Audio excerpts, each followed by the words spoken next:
So that's what I like about when I came across your page. It was music. It was just music. Even though you were talking about your personal life, talking about experience, you having fun too. But that's when I really caught my attention. So let's get into cuffing season. Is this your first full? No, my first full EP came out in 2020 during the pandemic. Very rough time. And that was Black Dove Blue Song. It had a lot of praise from a lot of good media outlets like Right On, Respect, you know what I mean? So I got a lot of love on it.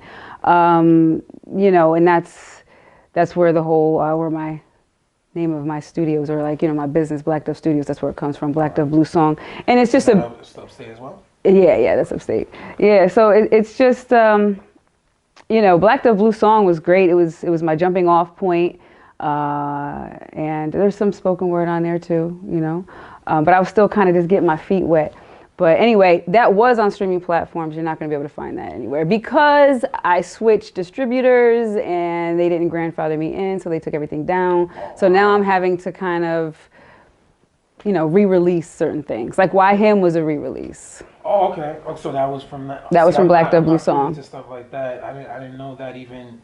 I didn't even know they take stuff down. Yeah, well, yeah, because they decided to up their price and they just changed everything, so yep. And that was supposed to be grandfathered in and they didn't do that. And so they took all my stuff down. So yeah, I felt away. I really did. That's the work you put in. But I was like, something say, let me ask you that, because I did do research. And I didn't see that. So I'm like, I know how it is.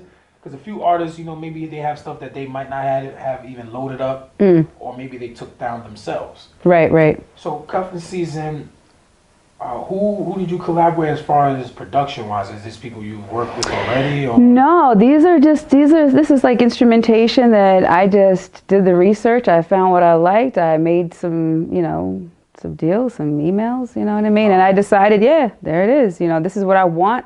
From start to finish, I wanted it to sound kind of streamlined. I'm kind of old school. I kind of want it, how like it is like with certain R&B or hip hop, like, you look at Life After Death, right?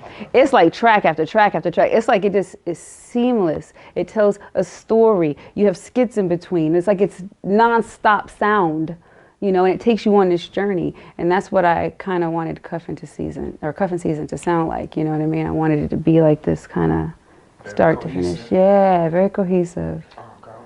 So you mentioned you were just getting your feet wet on that, the previous project. Black Dove Blue Song, yes. How do you feel about your execution on this project? I think that there's been a lot of growth. I'm trusting myself a lot more. I'm trying different things, little nuances and stuff. Growth as far as conceptually, or your voice, or just? I would say both, but I would say more or less even the artistry. Just putting, even my writing, everything is evolving. You know. Now your writing, have you always been in that place where you could, I guess, I won't say. Give so much details about your personal life, because a lot of the stuff is personal. It's so funny that you're not the first person to say that. I guess it's very personal. It's very intimate. Very intimate. And a lot of people don't. They may not feel comfortable. They may not even want to do that, or they may not know how to do it and make it sound good. Right. Well, I feel like it's very liberating. You sound liberated when you're singing it. I just feel like a weight being lifted off me when I'm listening to it. It's very liberating. It's a way that I can, because once instead of keeping all that inside, we as people, you know what I mean, we tend to hide, right? And I feel like once you release something and it's out, it's done, it's no longer yours. You don't have to own it anymore. You know what I mean? You know how it is with artists, like, sometimes it's like your child, the music.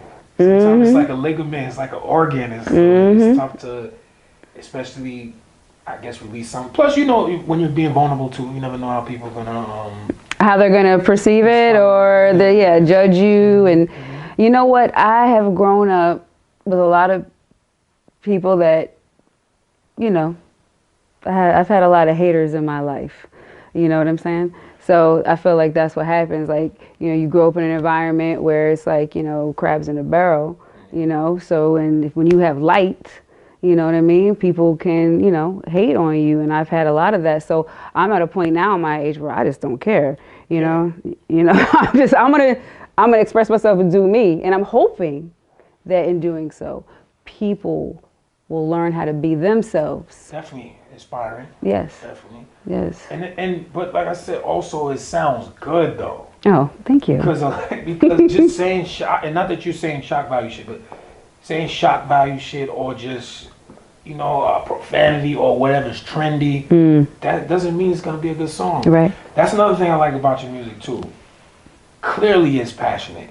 Clearly you're not trying to be trendy. Not that you don't have stuff that's relatable or catchy or, you know, people can gravitate to. But there's no trend in there. It's authenticity at its finest.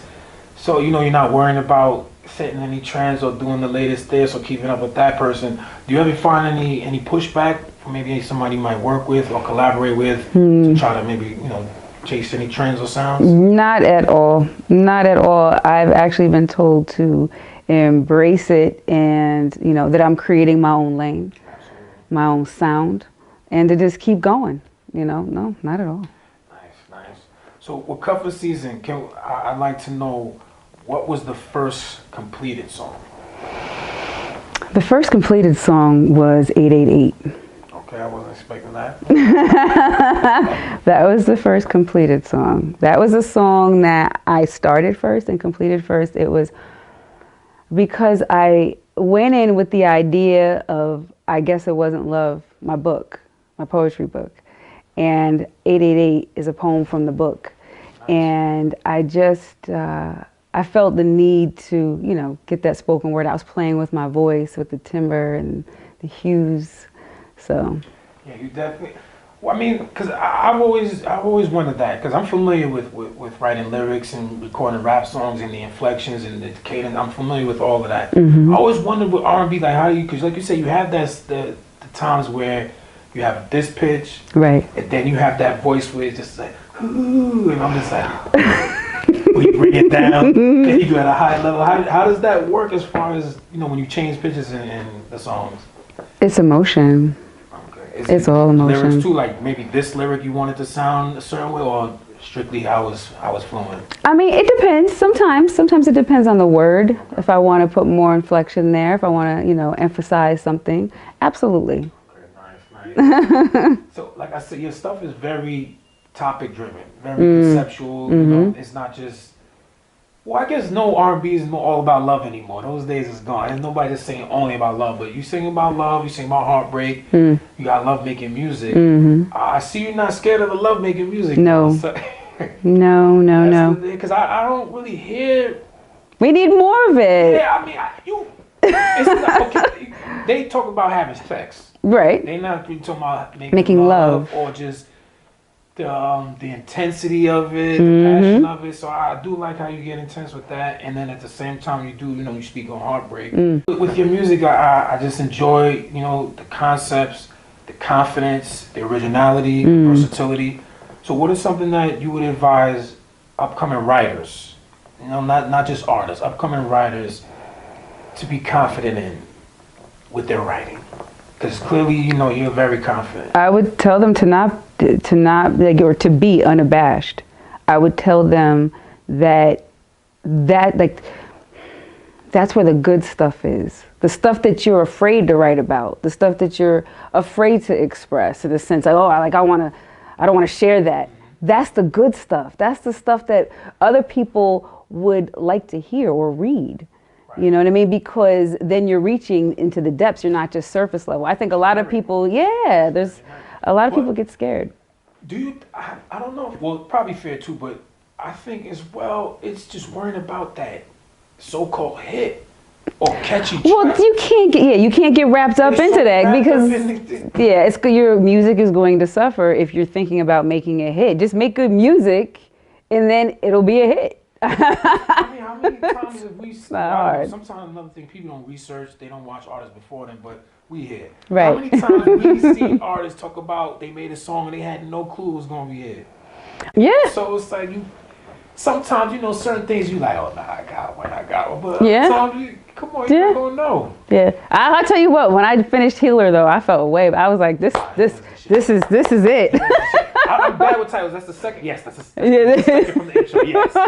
Healer. So let's talk about that. When it was done, said and done. What was your?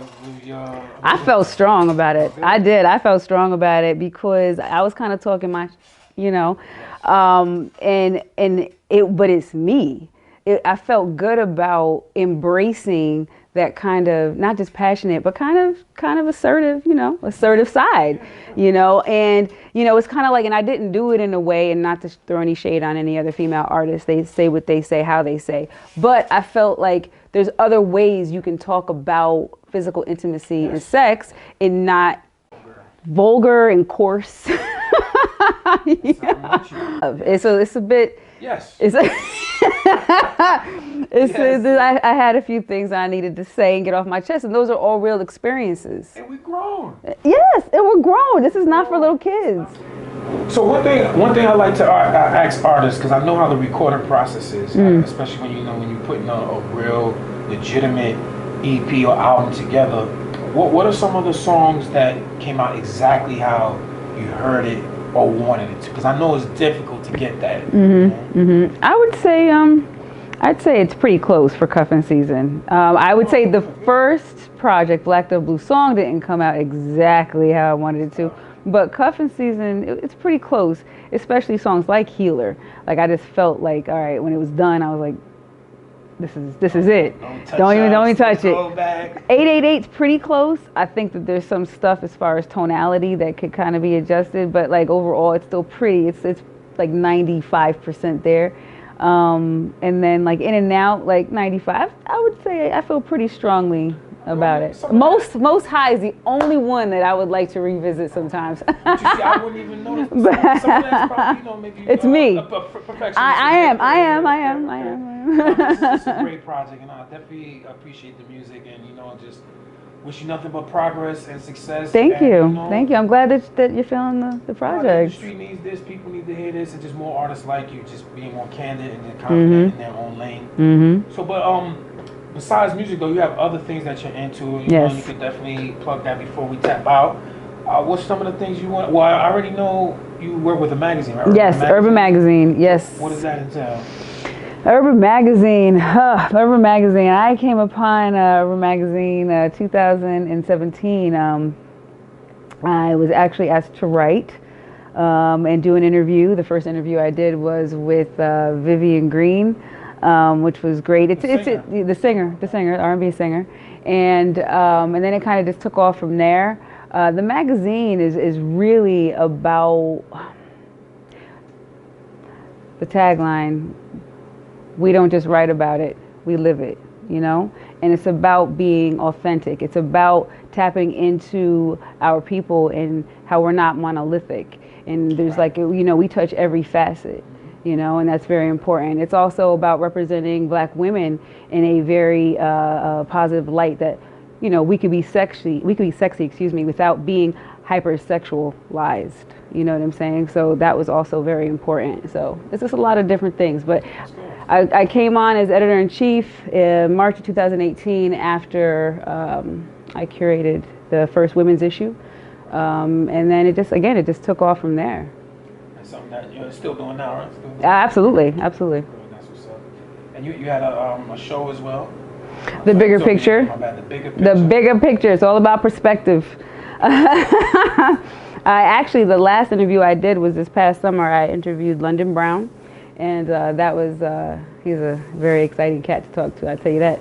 Very animated. I seen something you did, I seen on two.